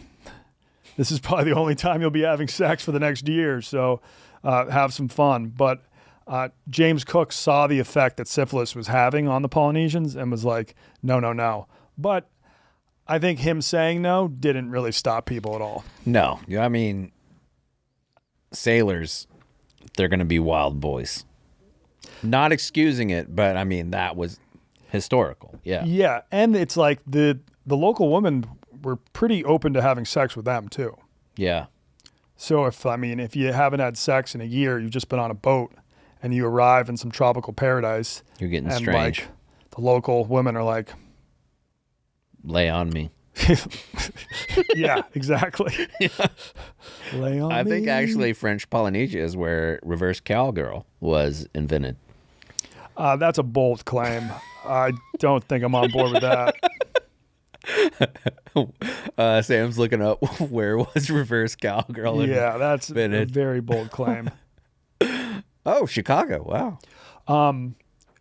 So here were 3 observations that James Cook's crew had about the local Tahitians. They showered or bathed. They probably didn't shower, but they bathed 3 times a day. Damn. That's honestly too much bathing for me. They also shaved under their armpits. Having hairy armpits was seen as like very gross. Yeah, you wouldn't think that from the French.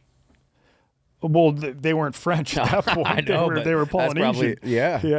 Yeah. So they would actually like every time they got one hair, they would just pick it out.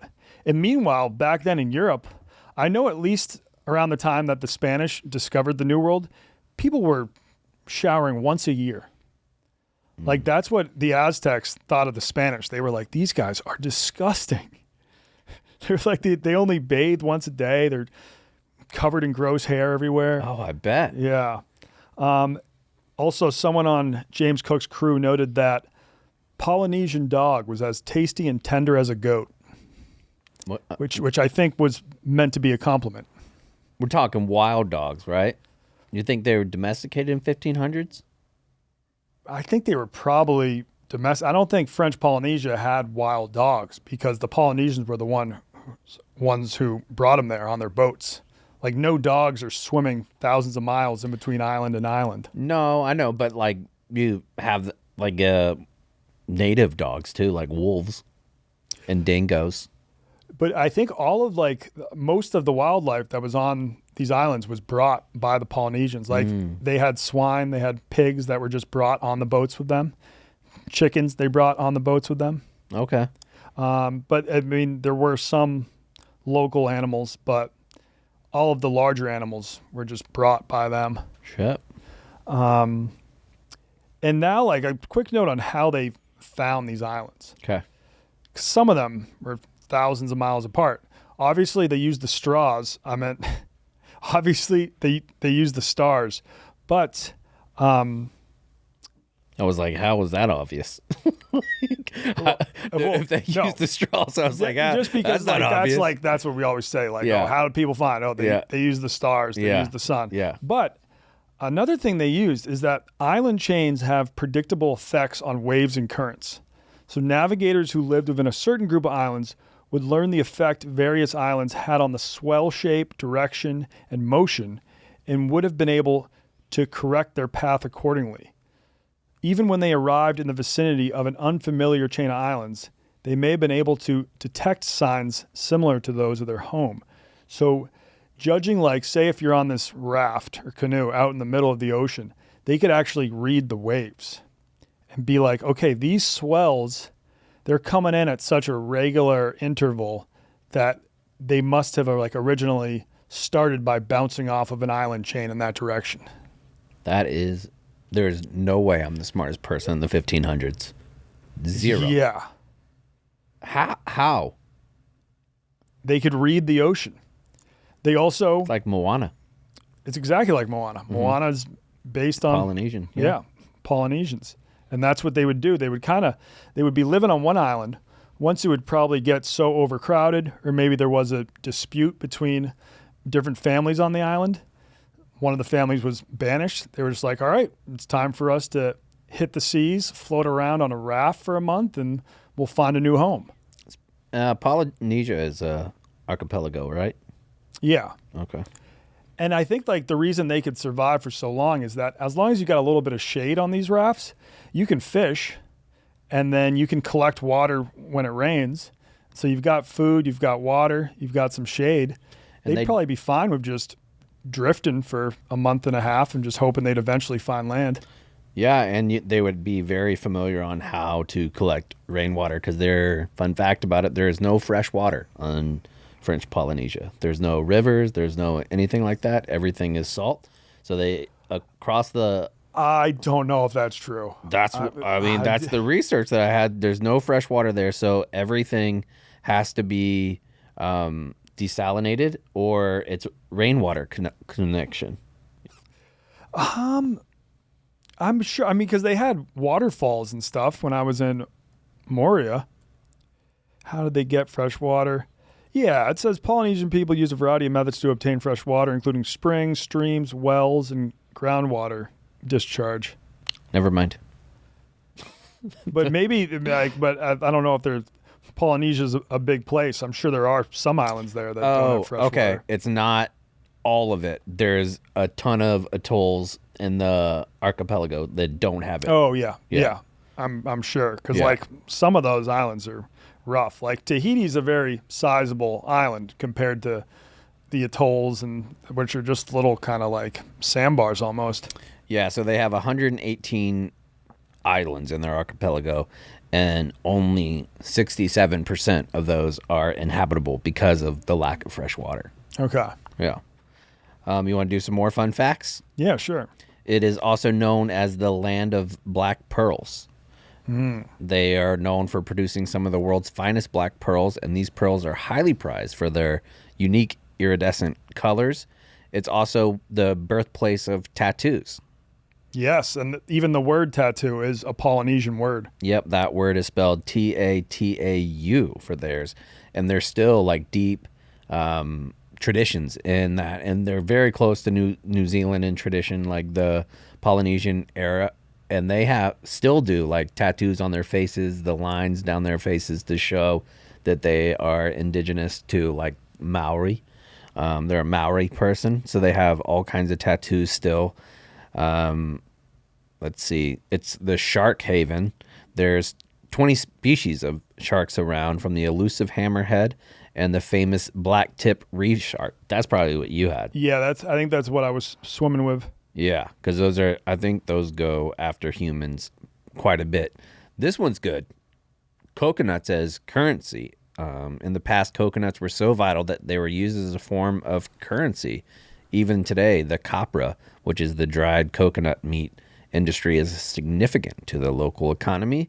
More animal facts. There's no snakes or poisonous creatures at all on the islands. It was paradise. Yeah. They also have unique dance traditions, which you can see at your local Sandals or at the Polynesian hotel at Disney World. Baguettes by boats. In the remote islands, baguettes are delivered daily by boat, showcasing the blend of French and Polynesia culture. Did you get to go to the pink sand beaches? No, I did not. A lot of white sand. I don't think I made it to the pink sand. Yeah, so it's a natural phenomenon that's caused by crushed coral mixing with the local sand. It makes it look like it's green.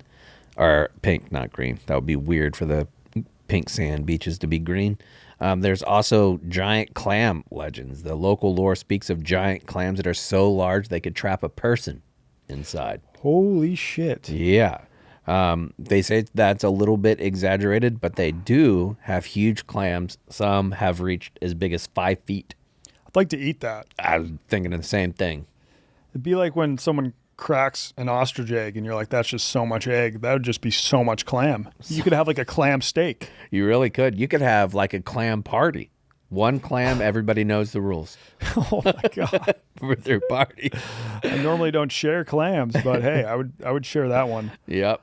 The land is actually sinking there. It's going further and further. Well, is the land sinking or are the sea levels just rising? Sinking. So they're saying that it's sinking, and some of the places that are currently classified as islands would no longer be. They would go back to being just bitch-ass atolls. And nobody likes an atoll because you got no fresh water. Nope. Big stonefishers too. Stonefisher? Yeah, so they would create these big pools with rocks around that would barely be below the water surface, and they would have just probably like 8 to 10 feet, and then they would put little pieces of bait in there to get fish to come in, and then once the tides went backward, there would be fish that were caught in their little stone circle. That makes a lot of sense. Which is genius. I like that. I found this really hilarious photo at a restaurant that I was eating at in Bora Bora, and I want to bring it up to you because it's talking about its military history. Okay. So it's just talking about the military base that was there during World War II. And let's see if I can find the entire text. So I don't know what the first paragraph says, but these are the last two. On the other hand, the GIs also brought with them the dollar. The local economy soared, especially in the service industries such as laundry and the tourist souvenir business. Every American soldier stationed on Bora Bora wanted souvenirs for his friends and family back home. The island of Bora Bora also benefited from the infrastructure installed by the Americans, including roads, docks, water supply, and sewage works. Here's where it gets good. The island's girls also made the most of the GI's presence on Bora Bora. But then, how could they resist the charm of these young men from the land of Coca-Cola, chewing gum, bars of chocolate, and swing? The natural result being the births of a lot of children with American fathers. Hell yeah. Yeah, that happens all over the place. The Philippines, too. We already talked about that, but there's a shit ton there.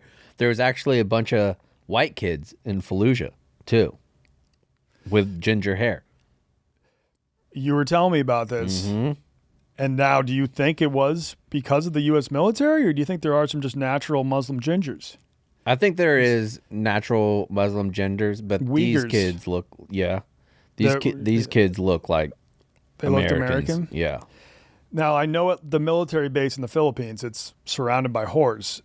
Was the military base in Fallujah surrounded by prostitutes? No. Okay. I don't think that culture would allow that at all. But that base that you're talking about, it was known as Operation Bobcat. The one on Bora Bora? Yeah, I got to see one of the old pillboxes or like gun batteries. But that base is now closed, right? The U.S. base that we had on Bora Bora? And no combat took place there. No. I mean, Japan, when they found their kind of military files, their long-term plan was to conquer those islands as well, but they never got around to it. No. One thing that's different here, too, is being gender fluid has been a part of their culture for hundreds of years. In Polynesian culture, there is a traditional recognition of a third general called Ray Ray or Mahu, and these individuals often play integral roles of their community, embracing both masculine and female traits. Yeah, I think I've heard that, or at least I know that's big in Thailand and stuff. But Native American culture too. Yeah, they had a lot of that. Extreme isolation is a problem for some people, and now certain islands, even though they're eating them back in the day, no dogs are allowed on some islands. Are they worried they'll become some sort of invasive species and like ruin the island? It's mostly to protect the birds. Oh, okay. They have a lot of birds that they like to really protect, and they tested a little bit of nuclear fallout was tested there. French Polynesia was used as a site for nuclear tests from the 1960s to the 1990s. The Murara Atoll, and that where you said you went? Mururoa? No, that wasn't the one I was on. Okay. But yeah, we blew up a bunch of bombs. The bunch of weird fish there now. The Bikini Atoll. Oh, yeah. I know we did nuclear testing there. Yeah, shout out Patrick. I think my grandfather may have been at some of those nuclear tests. Really? Yeah. Like back during like World War II, he was working as an engineer, and this was after the war. So when they were like still testing bombs, trying to perfect the nuclear bomb. Yeah, he definitely traveled to the South Pacific and like witnessed a few of those tests. God, that would be so sick. To watch it, to not watch to a bomb get, go off. Yeah, not to get nuclear bombed, but like to watch one in the water where the big mushroom wave comes. it would look very cool. I think it has caused some like lasting problems on some of those islands. Oh, there's like deformed fish. There's all kinds of shit. Yeah, the radiation levels, like I don't think people can even live on some of those islands anymore. No, it's basically like Chernobyl, but in the sea. Yeah. I wonder how long that sticks around. Can't be that much. And it got to be like spread out all how big the Pacific Ocean is. You would think those currents would make it like really spread out pretty quickly. Yeah. Wouldn't you? Yeah. I don't know. I did read that Chernobyl now has like radiation resistant wolves Yeah. that live there. Mm-hmm. That's pretty cool. Yeah, doing research on that. We should drop a pin in Chernobyl. I would love to. Yeah. And we could probably get a YouTuber who has been there. I've noticed like a lot of YouTubers visiting Chernobyl. It was really popular when the HBO show came out. There was a lot of people that did that. Mm-hmm.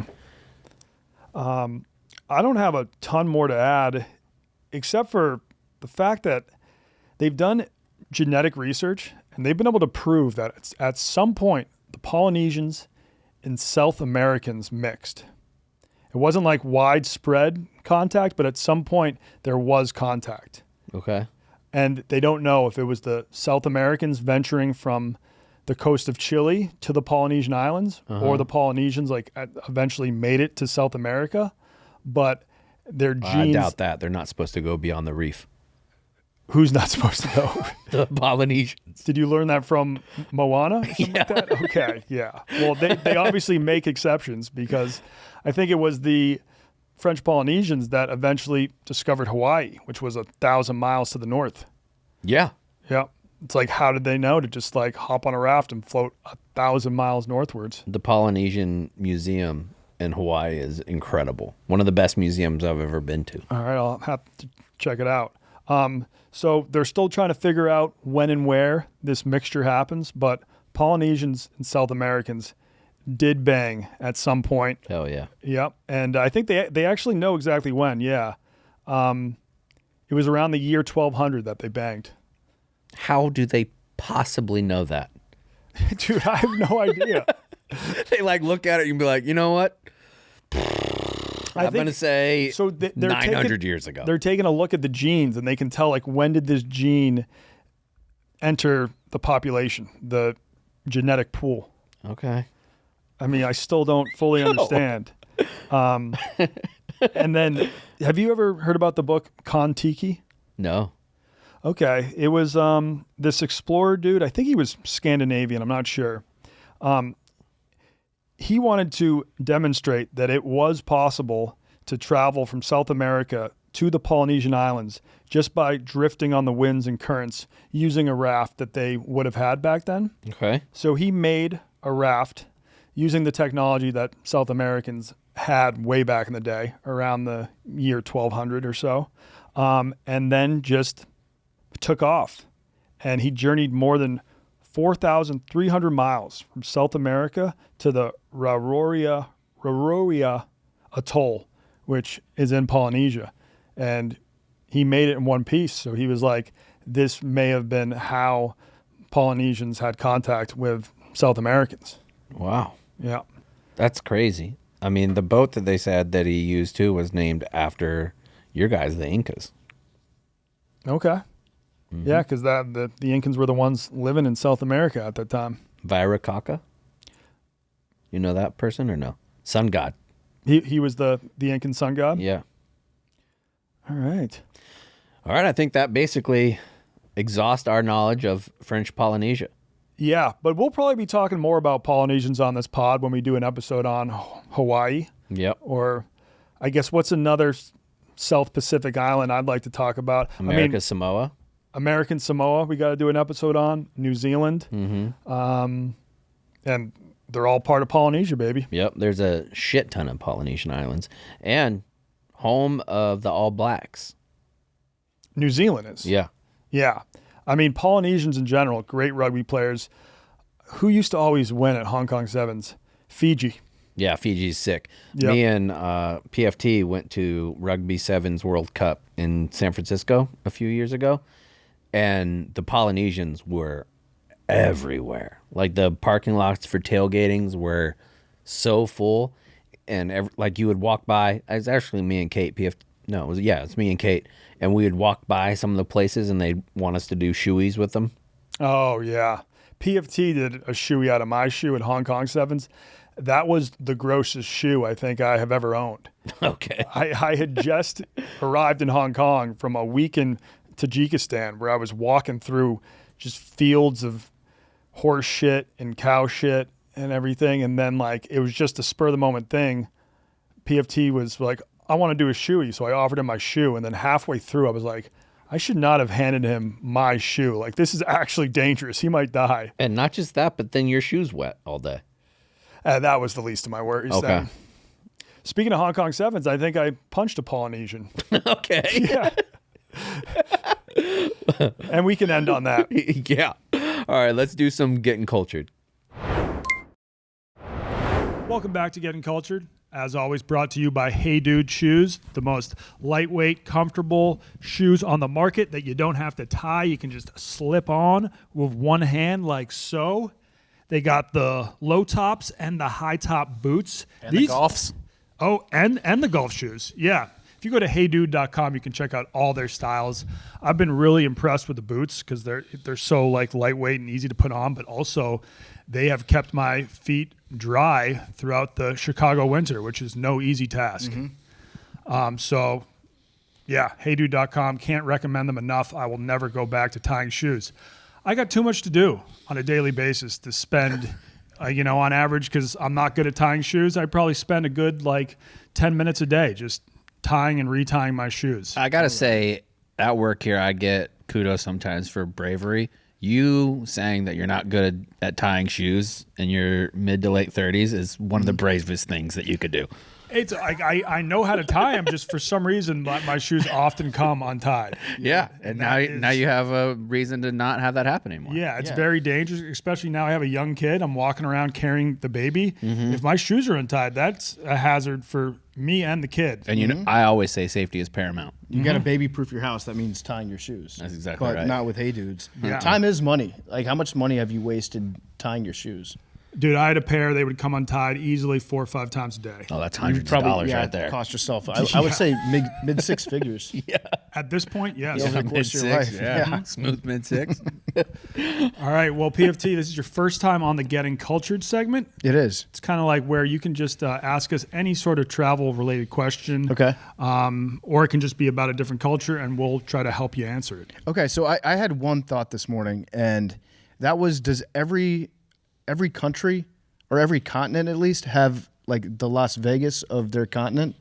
So like Las Vegas in the United States, obviously that's where you go to have a wild time, getting some stuff maybe you don't want to get into, you don't want to talk about later. Is that universal? Is that for every country? Or is there at least like a Las Vegas of Europe, a Las Vegas of Africa, Las Vegas of Asia, Las Vegas of Australia? So there is a Las Vegas of Asia. I have been there. It is Macau. Yeah, that's right. Yeah. Yeah. And so actually more money is gambled in Macau than in Las Vegas. Like they take it very seriously. I feel like it's not like Las Vegas in the sense where everybody's just going to party and have a good time. There it's like an Asian businessman shows up with a briefcase full of money and he's like, all this is getting gambled. The minimum buy-ins at most tables are like more than in Vegas. And it's kind of just, gambling and whorehouses. Okay. All right. Monte Carlo probably for Europe. Yeah, Monaco. I went to the Monte Carlo one time. Did you? I went there in the middle of the day. It was shockingly ornate, like all the designs and stuff, and every dealer is wearing a tuxedo. I was wearing shorts. I don't think I was supposed to be in there. They have a rule against shorts, and I was criminally underdressed. But I swear to God, I was on the roulette table there. Red hit 17 times in a row. 17 times in a row, mathematically impossible. But the dealer at the table had to call his boss over several times just to like verify, hey, this is happening again. Hey, it happened again. It happened again. But it was a fun time. Monte Carlo is a pretty cool casino. I would go again. What is Monaco like in general? Monaco is a lot of yachts. Yeah. Very small, very crowded, and just yachts as far as the eye can see. And the yachts are not small. The yachts are not small. I went there in 2016. I think it was 2016. Part of my take was just kind of getting off the ground at the time. And I was walking towards the Monte Carlo, and there was a guy across the street, and he was like, yo, PFT, what's up? And I was like, what the fuck is going on right now? We're in Monaco. I think he was actually probably think on vacation You told me too. that like not too long after because we went out to eat in Austin. Yeah. And you're like, yeah, dude, things are different. It was kind of crazy. I've made it. Yeah. I don't know about you, chaps, but I'm getting recognized in fucking. Well, like Yeah, going Monaco. from being like not having his face. Yeah, I didn't out have a face. ever. I was faceless. Like, and then you were like, yeah, dude, it's different. But Monaco also keeps you very humble because no matter who you are, you're probably the poorest person in Monaco. Most consolidated place that like the most billionaires per yeah. capita are always in that event. Yeah. Yeah, my friends rented a yacht in Monaco, and they were pulling up to dock, and like they thought they were like the coolest people ever, and the people at the dock were like, no, you can't dock here. This is for like the real yachts. Yeah. You got to go way down there. And then they turned around, and there was just yachts like 5 times the size of their boat. Yeah, the yachts that have the other yachts inside of them. Have you seen those? Yes. The emotional support yachts. Exactly. And then the ones that have the cars that just drive out onto the land. Yeah. A lot of princes that don't really work, in the government at all. They're just like on a decade-long Rumspringa. Where they're like, okay, Prince, go spend your money in the world. Yeah. A lot of those guys chill in Monaco. What do you think the Las Vegas of Africa is? I just looked it up on Chat GPT, actually. Nairobi. No, but Nairobi does have a great nightlife. They're saying it is often, the term Las Vegas of Africa is often used to refer to Sun City in South Africa, which is a luxury resort and casino complex located in the Northwest Province, about 2 hours from Johannesburg. Okay. That sounds like, and then some other ideas. Nairobi's on the list. Also, Casablanca Yeah. and parts of Lagos. Yeah. Okay. Casablanca, I only knew about from the movie. And then, like, just a year ago, learned about where it actually is. Do you guys know?